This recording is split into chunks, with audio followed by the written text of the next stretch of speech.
আজকে আজকে এসেছি এখানে জগন্নাথ বিশ্ববিদ্যালয়ের শিক্ষার্থীরা যে দাবিগুলো নিয়ে আন্দোলন করছে সে দাবিগুলোর সাথে সংহতি জানানোর জন্য।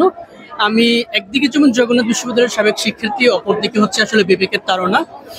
এখানে জগন্নাথ বিশ্ববিদ্যালয় প্রতিষ্ঠা হওয়ার 20 বছর কিন্তু পার হয়ে যাচ্ছে, কিন্তু 20 বছর আমরা দেখছি একটি পূর্ণাঙ্গ ক্যাম্পাস দূরের কথা, যেই ক্যাম্পাসের উপর একটি বিশ্ববিদ্যালয় গড়ে উঠেছে ঠিক সেখানেও সেই অর্থে অবকাঠামো বলতে কিছু হয়নি।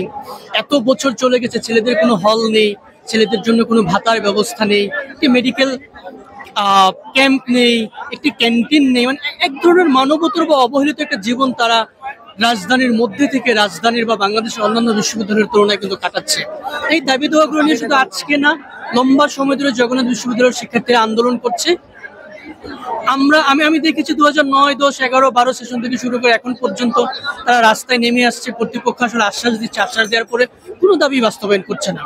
শেষ পর্যন্ত 3 দফা দাবিতে আজকে তাদেরকে এখানে আসতে হয়েছে। আপনারা জানেন যে এখানে আসার পরে কালকে যখন যমুনা অভিমুখে কেউ লং মার্চ করতে গিয়েছে তখন পুলিশের হামলার মুখোমুখি তারা হয়। আমি পুলিশের এই হামলার ঘটনার নিন্দা জানাচ্ছি এবং নিন্দা জানিয়ে আজকে সশরীরে এখানে এসেছি। আমাদের যারা ছোট ভাই আজকে রাস্তায় নেমে এসেছে তাদের সাথে আসলে সংহতি প্রকাশ করতে, এবং প্রতিটা দাবি কিন্তু ন্যায্য। এমন কোনো দাবি নেই যেটা আসলে অন্যায্য বা যেটা পূরণ করা যায় না, বরঞ্চ রাষ্ট্রের দায়িত্ব ছিল এই দাবিগুলো দায়িত্ব নিয়ে পূরণ করে তাদেরকে পড়ালেখার টেবিলে পাঠানো, ছেলেমেয়ের জন্য পড়াশোনা করে সে ব্যবস্থা করা। উল্টো রাষ্ট্র কিন্তু পুলিশ লেলিয়ে দিয়েছে। আমরা জানি একজন উপদেষ্টা তিনি সমঝোতা বা হচ্ছে সরকারের পক্ষ থেকে এসেছেন এবং তার প্রতি আসলে বোতল ছুঁড়ে মারা হয়েছে।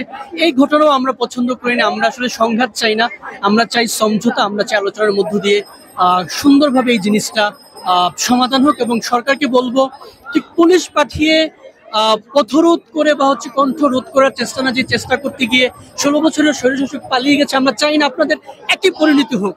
যদি একই পরিণতি না হোক, আপনারা চান ছেলে মেয়েদের দাবি দেওয়া মেনে নিন, তাদের কথা শুনুন, তাদের মতো করে তাদের ভিতরে যে যন্ত্রণা একটি বিশ্ববিদ্যালয়ে পড়তে এসে প্রতিদিন তারা ফিল করছে, সেই যন্ত্রণা, সেই ক্ষোভ, সেই বিক্ষোভ দমন না করে উপলব্ধি করার চেষ্টা করুন, সমাধান করুন। এতে আপনাদেরও লাভ হবে, দেশের লাভ হবে, জগন্নাথ বিশ্ববিদ্যালয় হিসেবে লাভবান হবে। ধন্যবাদ।